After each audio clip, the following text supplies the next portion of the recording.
मैं बड़ी ही गहरी नींद सोया हुआ था। मालूम नहीं बादशाह कितनी देर मुझे झंझोड़ता रहा। फिर मेरी आंख खुली। उसने कहा कि आओ चानन शाह के पास चलें। कई एक कमरों के अंदर अंदर से और एक दो बरामदों में से गुजार कर बादशाह मुझे एक कमरे में ले गया। बड़ा ही खुशनुमा कमरा था। एक चौड़े और बड़े खूबसूरत पलंग पर चानन शाह बैठा हुआ था। साफ पता चलता था कि अभी अभी जागा है। मुझ पर चानन शाह का ऐसा रोब तारी हुआ कि मेरा कदम आगे नहीं बढ़ता था। बादशाह आगे आगे था। मेरा ख्याल था कि बादशाह चानन शाह के पांव पर सर रखेगा और उसके हाथ चूमेगा, लेकिन उसने चानन शाह की रान पर बड़ी जोर से हाथ मारा और धड़ाम से उसके साथ पलंग पर बैठ गया। फिर बाजू उसके गले में डाल दिया और बोला, सुना चानन शाह, कैसे गुजर रही है। चानन शाह ने भी अपना बाजू बादशाह के गले में डाल दिया। मुझे शक होने लगा कि यह चानन शाह नहीं, लेकिन यह चानन शाह ही था। मैंने उसे कई बार देखा था। मैं जहां खड़ा था वहीं खड़ा रहा। चानन शाह ने मेरी तरफ देखा और हाथ यूं मेरी तरफ बढ़ाया जैसे बेतकल्लुफ दोस्त एक दूसरे से हाथ मिलाते हैं। मैंने उसका हाथ अपने दोनों हाथों में लेकर आंखों से लगाया। चानन शाह को जैसे मेरी परवाह ही नहीं थी। वो बादशाह के साथ लोफर लफंगों की तरह हंसी मजाक कर रहा था। बादशाह ने मुझे बैठने को कहा। मैं पलंग के पास रखी एक बड़ी खूबसूरत कुर्सी पर बैठ गया। इतने में एक जवान लड़की अंदर आई। अजीब तरह की हसीन लड़की थी। उसने चानन शाह की तरफ देखा। चानन शाह ने उसे कहा, ले आओ। लड़की चली गई। नया माल लगता है, बादशाह ने चानन शाह से कहा। यहां जब आओगे नया माल ही देखोगे, चानन शाह ने बादशाह को अपने बाजू के घेरे में अपनी तरफ खींचते हुए कहा। फिर उसने पूछा, आज इतनी सवेरे कैसे आ गए हो। बादशाह ने मेरी तरफ देखा, फिर चानन शाह से मुखातिब हुआ। ये मेरा नया यार है, इसे मैं तुम्हारे पास अमानत के तौर पर छोड़ने आया हूँ, लेकिन ये अमानत नहीं, एक तोहफा है। इसे अपना दायां बाजू समझो। बादशाह ने मेरे गांव का नाम लेकर कहा, इसका नाम मोहम्मद खान है। तुमने इसके गांव के खानू का नाम सुना होगा। ओ खानू, चानन शाह ने सख्त हैरत ज़दा होकर कहा। पुलिस के भगोड़े खानू तुम ही हो। यही है, बादशाह ने कहा। अपनी बीवी और मलिक मुख्तार को तुमने ही कत्ल किया है। चानन शाह ने मुझसे पूछा और बोला, मुझे खबर मिल चुकी है। हाँ सरकार, मैंने जवाब दिया। उन दोनों को मैंने ही कत्ल किया है। क्या बात हो गई थी, चानन शाह ने मुझसे पूछा। वो आपस में मिलते मिलाते होंगे। ये कहानियां इससे सुनते रहना, बादशाह ने उससे कहा। मैं थोड़ी देर के बाद चला जाऊंगा। ये तुम्हारे पास रहेगा, इसे आजमा कर देख लो, फिर तुम कहोगे कि ऐसा एक और आदमी ला दो। मैं हैरान हो रहा था कि बादशाह चानन शाह के साथ उसी तरह बातें कर रहा था जिस तरह मेरे साथ करता था। ना वो उसे शाह जी कहता था, ना सरकार कहता था। चानन शाह का अंदाज भी बादशाह की तरह था। वही लड़की फिर कमरे में आई। उसके हाथों पर ट्रे थी जिसमें दूध, पराठे और एक बर्तन में भुना हुआ गोश्त था। उसने ट्रे उस मेज पर रख दी जो पलंग के करीब पड़ी हुई थी। चानन शाह ने कहा कि पहले कुछ खा पी लो, फिर बातें करेंगे। खाने के बाद बादशाह और चानन शाह ने ऐसी बातें की जिनसे मुझे शक हुआ कि ये मोजज़ों और करामात वाला चानन शाह नहीं है। कुछ देर के बाद बादशाह उठ खड़ा हुआ। उसने चानन शाह के कंधे पर जोर से हाथ मारा और बोला कि चलता हूँ यार, तुम जरा हमारे यार का ख्याल रखना, हमारे थाने पर नजर रखना। कैसी बातें करते हो बादशाह, चानन शाह ने कहा। यहाँ हाथी गायब हो जाते हैं, ये तो फिर छोटा सा आदमी है। मैं जब बंगाल में था तो मुझे वहाँ के लोग कवि हैकल जवान कहा करते थे, क्योंकि मेरा कद काठ आम किस्म के बंगाली से 1.5 गुना ऊंचा और चौड़ा चकला था। मैं अब अपने आबाई इलाके में था जहाँ बेशतर लोगों के कद बुत मुझ जितने थे। उस जमाने में हमारे इलाके के आम आदमी का कद बुत मुझ जैसा हुआ करता था। चानन शाह ने मुझे छोटा सा आदमी इसलिए कहा था कि वो खुद बदमस्त सांड की तरह पला हुआ था। उसका चेहरा लाल सुर्ख था। उसमें जिस्मानी ताकत मुझसे यकीनन ज्यादा थी। मैं और बादशाह भी भूखे थे, लेकिन चानन शाह अकेला इतने पराठे और गोश्त खा गया था जितने हम दोनों ने खाए थे। बादशाह बाहर निकला तो मुझे भी अपने साथ बाहर ले आया। ये है तुम्हारी जगह, बादशाह ने बाहर सहन में ले जाकर मुझे कहा। चाहो तो सारी उम्र यहीं गुजार दो, पुलिस तुम्हारी बू भी नहीं पा सकेगी। चानन शाह को अपनी सारी दास्तान सुना देना, फिर ये तुम्हें जो कहे वो करना। ये तुम्हें इस सारे इलाके का बादशाह बना देगा। बादशाह यार, मैंने पूछा, ये क्या चक्कर है? तुम तो शायद उसे पीर समझते ही नहीं। उसके साथ 2-4 दिन गुजारोगे तो पता चलेगा कि ये पीर है या क्या है। बादशाह ने कहा, तुम पर इस हवेली के राज खुलेंगे, अपना कोई राज उससे छुपा कर ना रखना। जब बादशाह चला गया तो मैं पीर के कमरे में उसके पास बैठ गया। ये देख कर भी कि चानन शाह वो पीर नहीं जिसके मौजे और करिश्मे मशहूर थे, मेरे दिल पर उसका तकद्दुस और एहतराम तारी था। मैं उसके बराबरी में बैठने से डरता था। हाँ भाई खानू, चानन शाह ने कहा, अब कहो तुम किस चक्कर में पड़े हुए हो? मुझसे कोई बात ना छुपाना। झूठ बोलोगे तो नुकसान तुम्हारा ही होगा। सरकार, मैंने आजिज़ी से कहा, मैं तो एक मुराद लेकर आया था। मेरा सारा खानदान आपका मुरीद है। मैंने इस दरगाह पर झंडे चढ़ाए हैं। ये आपकी करामात और नजरे करम थी कि मुझे पुलिस में एएसआई भर्ती कर लिया गया था। यहाँ से कोई खाली हाथ कभी नहीं गया, चांदन शाह ने कहा। तो मुझे वो सुनाओ जो तुम पर बीती है। मैंने देख लिया है कि तुम्हारे सीने में शेर का दिल है। अपनी तारीफ सुनकर मैं अपने आप को शेर दिल समझने लगा। मैंने यहाँ तक आपको जो कहानी सुनाई है वो चांदन शाह को सुना दी। मैं जब उसे अपनी कोई वारदात सुनाता था तो कभी वो मुस्कुराने लगता और कभी हैरत ज़दा नजरें मेरे चेहरे पर जमा देता, जैसे उसे यकीन ना आ रहा हो। अपनी बीवी और अपने बाप के कातिल मलिक मुख्तार को जिस तरह मैंने कत्ल किया था वो चांदन शाह ने पहले ही सुन रखा था। अपने जराइम की इतनी लंबी कहानी सुनाकर मैंने हाथ जोड़े और चांदन शाह से इल्तिजा की। मुझे बख्श देना सरकार, मैं बड़ा पापी हूँ, मुझे आपके सामने बैठने का कोई हक नहीं। मैं तुम्हें अपने बराबर बिठाऊंगा खानू, चांदन शाह ने कहा और मेरे कंधे पर हाथ रखकर बोला, तुम अब कहीं नहीं जाओगे। बादशाह ठीक कह गया है कि तुम मेरे लिए बड़ा कीमती तोहफा हो। मैं तुम्हें आजमाऊंगा। अगर तुम आजमाइश पर पूरे उतरे तो मैं तुम्हें एक राज की बात बताऊंगा। हुक्म दें सरकार, मैंने कहा, अपनी जान पर खेल जाऊंगा। मैं देखना चाहता हूं कि तुम कितने सच्चे हो, चांदन शाह ने कहा। मैं एक हिंदू साहूकार के घर तुमसे डकैती की एक वारदात करवाऊंगा। मैं देखूंगा कि तुम कितने दलेर हो। डकैती की वारदात? मैंने हैरान होकर पूछा। आप कराएंगे? मुझसे अभी कुछ ना पूछो, चांदन शाह ने कहा। मैं कह चुका हूं कि तुम्हें एक राज बता दूंगा। सरकार, मुझे अचानक एक ख्याल आ गया। मैंने कहा, अगर आप मुझे आजमाना चाहते हैं तो मेरी एक अर्ज सुन लें। मैंने आपको बताया है कि मलिक मुख्तार का बाप मेरे चचा को खुद भी परेशान कर रहा है और थानेदार से भी उसकी बेइज्जती करवाता रहता है। उसने मेरे चचा से कहा है कि वो उसे मेरी तमाम जमीन दे दे, नहीं देगा तो मलिक मुख्तार का बाप मेरे बच्चे को गायब करवा देगा। अब मैं फिर गांव में चला गया था और लोगों ने भी मुझे देख लिया था। अब मलिक मुख्तार के बाप को एक मौका मिल गया है, वो अब मेरे चचा चची को और ज्यादा परेशान करेगा। मैंने एक स्कीम सोची है। मैं रात को मलिकों के घर में दाखिल हो जाऊंगा। मेरे पास रिवॉल्वर है। उस बूढ़े मलिक को डराऊंगा कि दिल खुश कर दिया है मेरा, चांदन शाह ने मेरे कंधे पर हाथ मारकर कहा। उस घर में बड़ा माल है, नकदी भी है, सोना भी है। बड़े मलिक की बहू है और उसकी एक बेटी कुंवारी है। उसकी बेटी का पूरा जेवर घर में पड़ा है, बहू का भी है, मलिक की बीवी का भी है। मैं तुम्हें अपने आदमी दूंगा, तुम नकब लगा सकते हो। नकब की जरूरत नहीं, मैंने कहा। मैं घर में दाखिल हो जाऊंगा, लेकिन सरकार मैं डाका नहीं डालूंगा। मैं उसे ये बताना चाहता हूँ कि मैं जब चाहूँ तुम्हारे घर में दाखिल हो सकता हूँ और तुम्हारे घर के बच्चे बच्चे को कत्ल कर सकता हूँ। तुम बेवकूफ हो, चांदन शाह ने कहा। माल लाओ, माल, मुझे माल चाहिए। कहो कितने आदमी तुम्हारे साथ करूं? 3 काफी हैं, मैंने कहा। बादशाह और चांदन शाह ने आपस में जिस अंदाज से बातें की थी, मुझे उससे शक हो गया था कि चांदन शाह भी उन्हीं पीरों में से है जिनकी करामात के लोग अकीदतमंद होते हैं, लेकिन दर पर्दा वो कुछ और होते हैं। मैं ऐसे किसी पीर का नाम लेना मुनासिब नहीं समझता। ऐसे कई पीर हैं जिनके पास डाकुओं का एक गिरोह होता है। अगर बाकायदा गिरोह ना हो तो जराइम पेशा लोगों के साथ ऐसे पीरों के ताल्लुकात ज़रूर होते हैं। उन जराइम पेशा आदमियों और गुंडों के जरिए पीर अपने मुखालफीन को दबाए रखते हैं और उनके इलाके के थानेदार और दीगर सरकर्दा वो अफराद उन पीरों के हाथ में होते हैं। ऐसे पीर कत्ल तक करवा देते और मिल मिलाकर मुलजिमों को बचा लेते हैं। उनके आस्ताने, दरबार और हवेलियां मुजरिमों के अड्डे होते हैं। इनके बावजूद लोग उन गद्दियों के मुरीद होते हैं। चांदन शाह मुझे ऐसा ही पीर लग रहा था।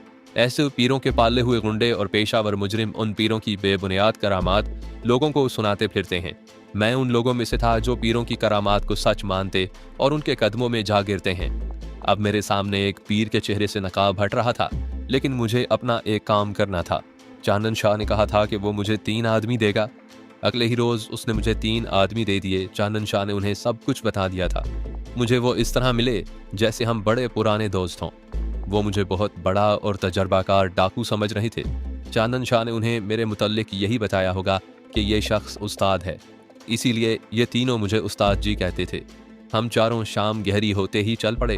हमारे सामने 16-17 मील की बड़ी कठिन मुसाफत थी।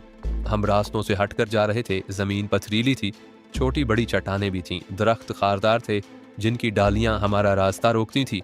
कहीं हम नीचे चले जाते और कहीं हम घाटी चढ़ रहे होते। खुश्क नदियों के पाट भी थे। ये इलाका डाकुओं और राहजनों के लिए निहायत अच्छा और फ़ायदेमंद था। मौका वारदात से भागो तो ये इलाका ताकुब करने वालों को दूर ही रखता था। हम आधी रात के लगभग गांव के करीब पहुंचे। चांदनी रात में गांव ऐसे लगता था जैसे आसेब ज़दा हो और लोग मकान खाली करके भाग गए हों। हम मलिकों के मकान के करीब गए तो एक कुत्ता धीमी आवाज़ में गुर्राया। हमने उसका इंतज़ाम कर रखा था। हमारे पास गाय या भैंस की तान की हड्डी थी। हमने उसके अंदर गोश्त भर रखा था। ये मलकों का खूनखार कुत्ता था। रात को रखवाली के लिए खुला रहता था। वो आहिस्ता आहिस्ता हमारी तरफ आ रहा था। मैंने हड्डी उसकी तरफ फेंक दी। उसने हड्डी को सूंघा, फिर उसे मुंह में ले लिया और परे जाकर बैठ गया। उसे सारी रात हड्डी में से गोश्त निकालने में गुजारनी थी। मैं उस मकान से बड़ी अच्छी तरह वाकिफ था। बचपन से मैं इस मकान को देखता आया था। मेरा बाप जब इस मकान में रहने वाले एक आदमी के हाथों कत्ल हो गया था तो मैं हर वक्त इंतकाम की सोचने लगा था। मैं इस मकान को इस नज़र से देखा करता था कि रात को इसमें दाखिल हो जाऊं और घर के बूढ़े से लेकर बच्चे तक वो कत्ल कर दूं। मकान का एक पहलू ऐसा था जिधर से अंदर जा सकते थे। वो तो लड़कपन था। इरादे दिल में आते और दिल में ही मर जाते थे और मैं दांत पीस कर रह जाता था। उस रात जब मैं तीनों आदमियों के साथ उस किलानुमा मकान के करीब खड़ा था तो मैं मामूली से किसान का कमसिन बेटा नहीं बल्कि बड़ा खतरनाक डाकू और कातिल था। मुझे डाकू और कातिल इसी मकान ने बनाया था। कुत्ते को मैंने हड्डी में से गोश्त निकालने में मसरूफ़ कर दिया था। अपने साथियों को मैं उस तरफ ले गया जहाँ से मैं लड़कपन में सोचा करता था कि ऊपर जाकर अंदर जा सकते हैं। वो रसोई की छत थी और ये दूसरी छतों से कम ऊंची थी। मैं दीवार के साथ पीठ लगाकर खड़ा हो गया और एक आदमी से कहा कि वो मेरे ऊपर चढ़कर ऊपर चला जाए। मैंने अपने हाथों को अपनी नाव पर जोड़कर उसके लिए पाँव रखने का इंतज़ाम कर दिया। उसने मेरे हाथों के प्याले में पाँव रखा, हाथ मेरे कंधों पर रखे और ऊपर को उठा। उसने दूसरा पाँव मेरे कंधे पर रखा और वो मुंडेर पर पहुंच गया। इस तरीके से मैंने तीनों आदमियों को ऊपर चढ़ा दिया। वो छोटे छोटे कद और दुबले पतले जिस्मों वाले बंगाली नहीं थे। वो मेरे ही कद बुद के घुटे हुए जिस्मों वाले पंजाबी थे। उनमें से दो पेट के बल छत पर लेट गए और दोनों ने एक एक हाथ नीचे लटका लिया। मैंने उन दोनों हाथों को उछलकर पकड़ लिया और पाँव दीवार के साथ जमा दिए। कुछ उन्होंने और कुछ मैंने जोर लगाया तो मैं मुंडेर तक चला गया। वहां से ऊपर जाना मुश्किल नहीं था। चांदनी फायदा दे रही थी। नीचे देखा, रसोई के साथ थड़ा सा था। मैं उस तरफ थड़े पर उतर गया। मेरे साथी भी एक दूसरे के पीछे उतर आए। उन तीनों के पास कुल्हाड़ियां थीं और तीनों के सर और चेहरे साफों में लिपटे हुए थे। रात के वक्त उस हुलिये का आदमी बड़ा ही खौफनाक लगता है। मेरा चेहरा नंगा था क्योंकि मैं उस ऊंचे मकान वालों को अपना चेहरा दिखाना चाहता था। मैं उन्हें यही बताने गया था कि मैं कौन हूं और क्या कर सकता हूं। 3 चारपाइयां सहन में थीं। 3 मर्द या 3 औरतें सोई हुई थी। उनके ऊपर खेस थे। बरामदे में 4 चारपाइयां थी, उन पर भी घर वाले सोए हुए थे। 2 आदमी उस तरफ गए। मैं एक साथी को साथ लेकर सहन वाली चारपाइयों के पास गया। पहले जिसे जगाया वो मलिक का बेटा था, मलिक मुख्तार, मेरे मकतूल का भाई। मैंने उसे कहा, मलका, मुंह से आवाज ना निकले, मारे जाओगे। वो घबराया हुआ उठा और खामोश रहा। उसके साथ वाली चारपाई पर उसकी बीवी थी। उसकी भी आंख खुल गई। मैंने उसे भी कहा कि आवाज ना निकाले। तीसरी चारपाई पर 2 बच्चे सोए हुए थे। बरामदे में सोए हुए आदमियों और औरतों को मेरे साथियों ने जगा लिया था। बड़े मलिक की बूढ़ी बीवी से कहा कि लालटेन जलाए। वो जला कर ले आई। बरामदे में मलिक की कुंवारी और नौजवान बेटी भी सोई हुई थी। वो बहुत खूबसूरत लंबूतरे कद की गोरी चिट्टी लड़की थी। उसकी भाभी भी जो सहन में थी खूबसूरती में कम नहीं थी और वो भरपूर जवानी की उम्र में थी। मैंने उन दोनों लड़कियों को अलग खड़ा कर लिया और उन पर अपने 2 साथी खड़े कर दिए। मर्दों को भी अलग खड़ा कर लिया। मर्दों में एक बड़ा मलिक था जो बूढ़ा हो चुका था और उसका जवान शादीशुदा बेटा जिसे मैंने सहन से उठाया था और उसका भाई जिसकी उम्र 15-16 साल थी। ये लोग बुज़दिल नहीं थे, मगर इनके हाथों में छोटे छोटे डंडे आ जाते तो भी कुल्हाड़ियों का मुकाबला करते। मगर वो सोते हुए हमारे कब्जे में आ गए थे और हम डाकू थे। डाकू की दहशत घर वालों की जिस्मानी ताकत और हौसले को सर्द कर देती है। फिर भी मलिक के बड़े बेटे ने कहा कि खानू, मुझे एक लाठी उठा लेने दो और तुम चारों सहन में आ जाओ। पिस्तौल बुज़दिल चलाया करते हैं। उसकी माँ दौड़कर उससे लिपट गई और उसे कहने लगी कि वो चुप रहे। वो माँ थी, देख रही थी कि उसका बेटा डाकुओं को ललकार रहा था जिसका नतीजा मौत था। खाला, मत डरो, मैंने कहा, हम किसी की जान लेने नहीं आए। मैं अपने बाप के खून का बदला ले चुका हूँ। मैं किसी और काम से आया हूँ। खानू पुत्र, बूढ़ी मलकाली ने प्यार से कहा, कुछ रकम ले लो और चले जाओ। 1 पैसा नहीं लूंगा। मैंने कहा, मलिक चाचा, तुम भी सुन लो। ये देख लो, तुम्हारी दोनों लड़कियां मेरे कब्जे में हैं। मैं इन्हें साथ ले जाऊं तो तुम क्या कर सकते हो? खानू बेटे, बूढ़े मलिक ने मिन्नत समाजत के लहजे में कहा, ये काम ना करना। इस घर में जितना पैसा है ले जाओ। मेरी इस उम्र में मेरी इज्जत अपने साथ ना ले जाना। तुम समझते हो कि तुम्हारी इज्जत है, हमारी नहीं? मैंने कहा, तुम्हारे बेटे मुख्तार ने मेरी बीवी की मजबूरी से फायदा उठाया था और उसे उसने अपनी बीवी बना रखा था। वो अपनी सजा पा गया है। बूढ़े मलिक ने कहा, उसके गुनाह उसके साथ चले गए हैं, उसका बदला इन बच्चियों से ना लो। मेरी हंसी निकल गई, लेकिन उस हंसी में दुख और दर्द था। ये लोग अपने घर में रखी हुई रकम पर सारे गांव के हाकिम बने हुए थे। गरीब किसानों और छोटी जातों की किस्मत को उन्होंने अपने हाथों में ले रखा था। मेरे बाप को कत्ल करके उन्होंने कानून को खरीद लिया था। ये समझते थे कि रकम, जमीन, जायदाद और जेवरात बहुत बड़ी ताकत हैं। अब मलिक और उसकी बीवी मुझे रकम पेश कर रहे थे। अब उनकी किस्मत, उनकी इज्जत और उनकी जिंदगी मेरे हाथ में थी। रकम और जमीन उनकी कोई मदद नहीं कर सकती थी। मलिक चाचा, मैंने कहा, मुझे इस घर से कुछ नहीं चाहिए। मेरी एक बात गौर से सुन लो, मेरी तुम्हारी कोई दुश्मनी नहीं। तुम्हारे बेटे ने मेरे बाप को कत्ल किया था, उसे मैंने कत्ल कर दिया है। हिसाब बराबर हुआ।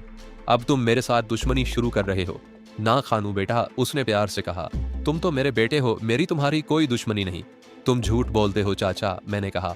तुम मौत से डरते हो, लेकिन झूठ तुम्हें मौत से नहीं बचा सकेगा। इन लड़कियों को मेरे हाथ से तुम्हारा झूठ नहीं छुड़ा सकेगा। इस वक्त गांव में हम सिर्फ 4 आदमी नहीं, मेरे 20 साथियों ने सारे गांव को घेरे में ले रखा है। तुम्हारे दरवाजे के सामने मैदान में मेरे 6 आदमी खड़े हैं। हम चाहें तो सारे गांव को आग लगा सकते हैं। मेरी बात गौर से सुनो। तुमने मेरे चचा से कहा है कि वो तुम्हें मेरी जमीन के कागजात दे दे। अगर नहीं देगा तो तुम मेरे बच्चे को गायब करवा दोगे। तुम मेरे चचा और चची को पुलिस के हाथों परेशान और बेइज्जत करवा रहे हो। अब नहीं करवाऊंगा खानू बेटा, मलिक ने कहा। मेरी बात सुन लो, मैंने कहा। मेरे चचा को परेशान करना छोड़ दो। थानेदार से कहो कि मेरा चचा शरीफ आदमी है और खानू उसके घर जबरदस्ती आया था। पुलिस को मेरे चचा के करीब ना आने देना। वादा हुआ खानू बेटा। उसने कहा, जैसा तुम चाहते हो वैसा ही होगा। अगर वैसा ही नहीं होगा तो इस घर को आग लगा दी जाएगी। मैंने कहा, तुम्हें अगर कुछ शक है कि मैं कुछ नहीं कर सकता तो अपनी इन लड़कियों के हाल पर रहम करना। ये दीवार और ऊंची कर लो। रखवाली के 1 दर्जन कुत्ते मकान के इर्द गिर्द छोड़ दो। जो बंदोबस्त कर सकते हो कर लेना। मैं तुम्हें एक रात फिर इसी तरह अपने सामने खड़ा कर लूंगा और ये 2 लड़कियां तुम सब के सामने मेरे आदमियों के साथ जाएंगी। तुम में से किसी को जान से नहीं मारूंगा, लेकिन तुम्हारा ऐसा हाल कर जाऊंगा कि बाकी उम्र अपाहिज फकीर बनकर गुजारोगे। क्या मैं तुम्हारा घर लूट नहीं सकता? क्या मैं इन लड़कियों को अपने साथ नहीं ले जा सकता? ले जा सकता हूँ। तुम्हारा घर खाली कर सकता हूँ, लेकिन नहीं करूंगा। मैं जा रहा हूँ। मैंने अपने साथियों से कहा, छोड़ दो इन लड़कियों को, चलो यहाँ से। वो सब आहिस्ता आहिस्ता वहां से चले। एक ने मेरे करीब आकर पूछा, ये क्या उस्ताद, कुछ तो हाथ मार लेने दो। नहीं, मैंने कहा, कहीं और चलो, बाहर। बूढ़ा मलिक हाथ जोड़कर मेरे करीब आया। वो रो रहा था। कहने लगा, सारी उम्र ये एहसान नहीं भूलूंगा। भूल जाओगे तो पछताओगे। मैंने कहा, मेरे बच्चे की तरफ मैली नजर से देखोगे तो तुम अपने उन बच्चों को जो सहन में सोए हुए हैं कभी नहीं देख सकोगे। अगर मेरे चचा के घर को अपना घर समझोगे तो सुखी रहोगे। ये दोनों लड़कियां अकेली उस जंगल, बयाबान और उजाड़ में जहां चाहें, जिस वक्त चाहें घूमती फिरें। कोई इनकी तरफ आंख उठाकर नहीं देखेगा। हम दरवाजे के रास्ते बाहर निकले। मलकों का कुत्ता अभी तक हड्डी के अंदर से गोश्त निकालने में मसरूफ था। हम उसके करीब से गुजर आए। उसने हमारी तरफ देखा भी नहीं। गांव से निकलते ही मेरे साथियों ने मुझे लानत मलामत शुरू कर दी कि मैंने उन्हें माल नहीं उठाने दिया। मैंने उन्हें समझाया कि मैं यहाँ क्यों आया था। उन्होंने मेरी बातें सुनी थी जो मैंने बूढ़े मलिक से की थी। वो तीनों समझ गए। उनमें से एक इतना मुतासिर हुआ कि उसने कहा कि वो 3-4 रोज बाद मेरे गांव में आकर मेरे चचा से मालूम करेगा कि उसके साथ मलकों का सलूक कैसा है। चांदन शाह के पास पहुंचे तो उसने पहला सवाल ये किया कि माल कहाँ है। मैंने उसे घूर कर देखा। अब वो मेरे लिए पहुंच वाली सरकार नहीं था, फिर भी बचपन से मुझ पर उसका जो रोब और तकद्दुस गालिब था, उसका असर अभी बाकी था, वरना मैं उसका एहतराम न करता। शाहजी, मैंने उसे सरकार के बजाय शाहजी कहा। मैंने ये वारदात अपने मतलब के लिए की है। आप मुझे किसी हिंदू साहूकार का या उन मलकों जैसे किसी मुसलमान का घर दिखाएं और माल मुझसे लें। पूरा माल आपके हवाले कर दूंगा। 1 पैसा अपने हिस्से का नहीं लूंगा। मैंने जिस मतलब के लिए ये वारदात की थी, अगर वो पूरा ना हुआ तो शाहजी वहां से माल भी लाऊंगा, और अगर 2 नहीं तो 1 लड़की उठा लाऊंगा, वो आपकी होगी। वो नस्ल मानने वाली नहीं खानू, चांदन शाह ने कहा। वो खानदान मुझे मानता है। बड़ा मलिक मेरा मुरीद है। मुझे मालूम है कि उसके घर में 2 बड़े खूबसूरत दाने हैं। एक उसकी बहू है और दूसरी उसकी बेटी। चांदन शाह की करामात को दूर दूर तक माना जाता था, लेकिन चांदन शाह मेरी करामात मान गया। रात को मैं अकेला उसके पास बैठा हुआ था। उसने मुझे कहा था कि मैं उसकी आजमाइश पर पूरा उतरूं तो वो मुझे राज की एक बात बताएगा। मैंने उसे कहा कि अब वो मुझे राज की बात बताए। वो हंस पड़ा। जरूर बताऊंगा, उसने कहा, फिर कभी बताऊंगा। अभी ये ख्याल रखना कि किसी के कानों तक ये आवाज ना पहुंचे कि मैंने इस किस्म के आदमी अपने पास रखे हुए हैं, जिनमें 3 तुम्हारे साथ गए थे। अगर ये राज जाहिर कर दोगे तो सोच लो कि तुम्हारे सर की कीमत 10,000 मुकर्रर हुई है। मैं 1 मिनट में अंग्रेज सरकार से 10,000 रुपया वसूल कर सकता हूँ। चांदन शाह जी, मैंने उसे कहा, पहली बात यह है कि मैंने कभी किसी की धमकी बर्दाश्त नहीं की। दूसरी बात ये याद रखें कि मुझे मालूम ही नहीं कि जो वफा करता है उसके साथ बेवफाई किस तरह की जाती है। मुझे शक की नज़रों से देखोगे तो ना आपके लिए अच्छा होगा ना मेरे लिए। पहले मुझे आजमा लो, फिर बताना कि मैं क्या हूँ। उस रोज़ चानन शाह के साथ बहुत बातें हुई। उसका असल चेहरा बेनकाब हो चुका था। वो शराब पी रहा था और बहकता जा रहा था। उसकी ज़बान बेकाबू होती जा रही थी। शराब पीकर आदमी अपनी ज़बान पर काबू नहीं रख सकता। यही वजह थी कि मैं गुनाहों की दुनिया का आदमी होते हुए भी शराब नहीं पीता था। मैंने अपने आप को किसी भी नशे का आदी नहीं बनाया था। मैं होश में और अपने काबू में रहना चाहता था। मैंने जब चानन शाह की ज़बान को बेलगाम होते देखा तो मैंने उसे हवा देनी शुरू कर दी। उसने झूम झूम कर अपनी असलियत से पर्दे उठाने शुरू कर दिए। कोई एक भी पीर दिखा दो जिसके हाथ में कोई गैबी ताकत हो, उसने कहा। कोई एक पीर दिखा दो जिसके तावीज़ बेऔलाद औरत को औलाद दे सकते हों। सब झूठ है, सब फरेब है खानू। उसने बड़ी लंबी बात की थी जो मुख्तसर यूं है कि इन पीरों की शोहरत और मकबूलियत की एक वजह यह है कि उनके आबाओ अजदाद इल्म व फजल की बदौलत मशहूर थे। उस दौर के लोगों के दिलों में उनकी अकीदत थी। उनकी आल औलाद ने छू मंतर शुरू कर दिया। लोग हालात से इतने मजबूर और बेबस होते हैं कि वो सहारे ढूंढते हैं। ये पीर ज़बान और नाम नहाद तकद्दुस का जादू चलाते हैं। इनकी मुरीदी के जाल में जो आ जाता है वो उनकी करामात बढ़ा चढ़ाकर सबको सुनाता है। इसके अलावा पीरों के पास मुजरिमाना जहनीत के आदमी होते हैं जिन्हें पीर खूब ऐश करवाते हैं। वो अपने पीरों की करामात की झूठी कहानियां ऐसे लबो लहजे में सुनाते हैं कि सुनने वालों के रोंगटे खड़े हो जाते हैं। मेरी बेबसी को तसव्वुर में लाएं। मेरा बाप कत्ल हो गया तो कातिल खुला फिरता रहा क्योंकि वो ऊंची और पक्की हवेली में रहने वाला था और मैं गरीब से किसान का बेटा था। कच्चे मकानों में रहने वाले किसानों की किस्मत चौबारों वालों के हाथ में होती है। हर कोई मेरी तरह नहीं होता कि अपनी किस्मत अपने हाथ में ले ले और डाकू बनकर चौबारों वालों को खौफजदा करे। हर किसी में इतनी हिम्मत नहीं होती। ये मजबूर लोग पीरों के कदमों में जा सर रखते हैं। इस तरह इन पीरों की मंडी चलती है। मैं चानन शाह के आस्ताने पर आया था कि मेरा पीर मेरी मुश्किलें आसान करेगा, लेकिन अब मैं उसे आस्ताना नहीं, चोरों और डाकुओं का खुफिया अड्डा कहता था।